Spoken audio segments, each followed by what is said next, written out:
Hello everyone, আসসালামু আলাইকুম। কেমন আছেন সবাই? আশা করি ভালো আছেন। আমরাও আল্লাহর মতো ভালো আছি। দেখতেই পাচ্ছেন এখানে আমরা রেডি হয়ে পড়েছি। এই যে আমাদের রুকুমনিকে দেখতে পাচ্ছেন, ও সুন্দর একটা টিপ দিয়েছে। তারপর আয়াতকে দেখতে পাচ্ছেন, ওরা ২ বোন আজকে কপালে টিপ পড়বেই। রুকি একটু কথা বলতে শিখেছে, তাই ও শুধু বলে টিপ, টিপ, মানে ওকে টিপ দিয়ে দিব আমরা। টিপ দিলে ও বলে সুন্দর।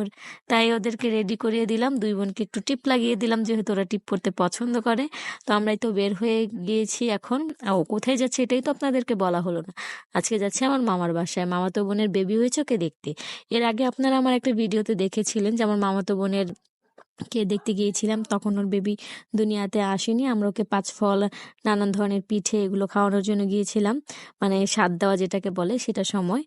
তো আজকে সেই বেবিকে দেখতে যাচ্ছি। বেবি হয়েছে বেশ কয়েকদিন আগে। তো আমরা আজকে যাচ্ছি কারণ হসপিটালে গেলে ওইরকমভাবে বেবিকে দেখা হয় না, ওইরকম সময় কাটানো হয় না বেবির সাথে। তাই আমরা বলেছিলাম তোমরা বাসায় আসো, আগে ভালো মতো একটু সুস্থ হও তারপর যাব। তো আমরা আজকেই যাচ্ছি, সেজন্য ফোন দিয়েছিল আপু, বলল যে আজকে আসো।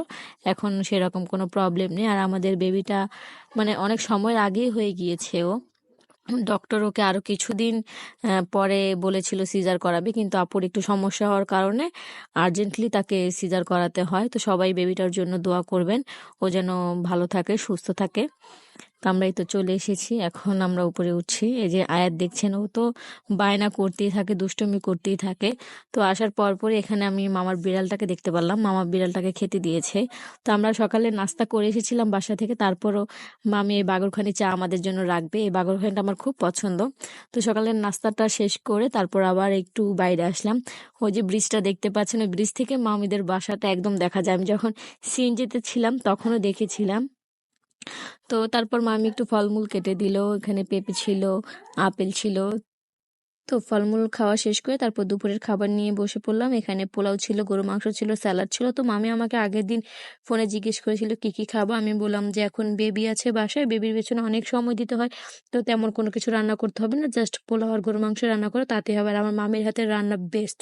মামির হাতের রান্না আমার কাছে খেতে খুব ভালো লাগে। তো খাওয়া শেষ করে তারপর আমি গেলাম একটু চা বানাতে। সবাই একটু গল্প করছিল, তাই আমি বললাম যে সবাই গল্প করে, আমি তোমাদের জন্য একটু চা বানিয়ে নিয়ে আসি।